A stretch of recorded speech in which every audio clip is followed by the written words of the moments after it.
दोस्तों ये वीडियो आपको अंत तक जरूर देखना है, क्योंकि इसमें मैं एक बहुत ही रोचक जानकारी देने जा रहा हूं जिससे इस देश में लाखों लोगों का फायदा भी हो सकता है।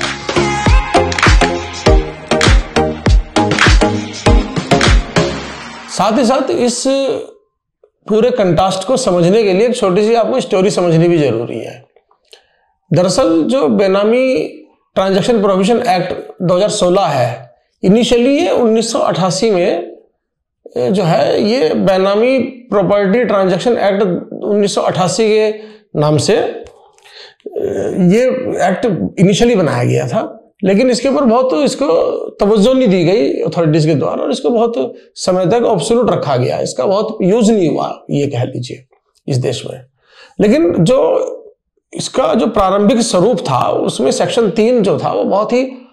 हार्श जो है सजाए या बहुत हार्श दंड जो है वो प्रोवाइड कर रहा था, और फिर ये 2016 में इसको अमेंडमेंट करके इसको नया एक्ट का रूप दिया गया। और 2016 में जो अमेंड किया गया तो यहां पर इसको रेट्रोएक्टिव इफेक्ट से यानी कि 1988 से ही लागू कर दिया गया। तो जिन लोगों ने 2016 से पहले कोई ऐसा ट्रांजैक्शन जो बेनामी ट्रांजैक्शन की डेफिनेशन में कवर हो जा रहा था, इस तरह का कुछ ट्रांजैक्शन कर लिया या कोई प्रॉपर्टी खरीद ली, तो डिपार्टमेंट उन लोगों को भी इस एक्ट में बुक कर रहा था। तो एक केस का नाम है गणपति टेलीकॉम प्राइवेट लिमिटेड। इस केस में सुप्रीम कोर्ट की 3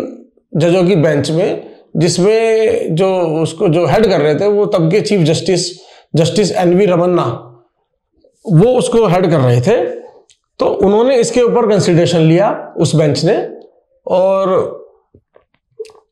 ये पाया कि ये जो पिछली तारीखों से यानी 2016 से पहले के पीरियड के ऊपर भी ये 2016 वाला जो एक्ट है इसको एप्लीकेबल करके और लोगों को इसमें पनिश किया जा रहा है या लोगों के ऊपर कार्रवाई की जा रही है, तो ये संविधान के अनुच्छेद 20 के विरुद्ध है। तो जस्टिस रमन्ना की इस बेंच ने सेक्शन 3 को ही अल्ट्रा वायरस घोषित किया इस केस के माध्यम से। साथ साथ ये भी प्रोनाउंस किया कि बेनामी ट्रांजैक्शन प्रोहिबिशन एक्ट 2016 के बाद ही, उसमें मैं आपको डेट बता देता हूं, 25/10/2016 के बाद ही या उसके बाद के ही ट्रांजैक्शन पे एप्लीकेबल होगा, ना कि उससे पहले के किसी भी ट्रांजैक्शन पे एप्लीकेबल होगा। तो ऐसे लोग जिनको कोई नोटिस आया हुआ है, प्रॉपर्टी उन्होंने पहले खरीदी है, 2010 में खरीद ली, 2005 में खरीद ली, 2012 में खरीद ली, और आज डिपार्टमेंट उनको नोटिस दे रहा है, तो इस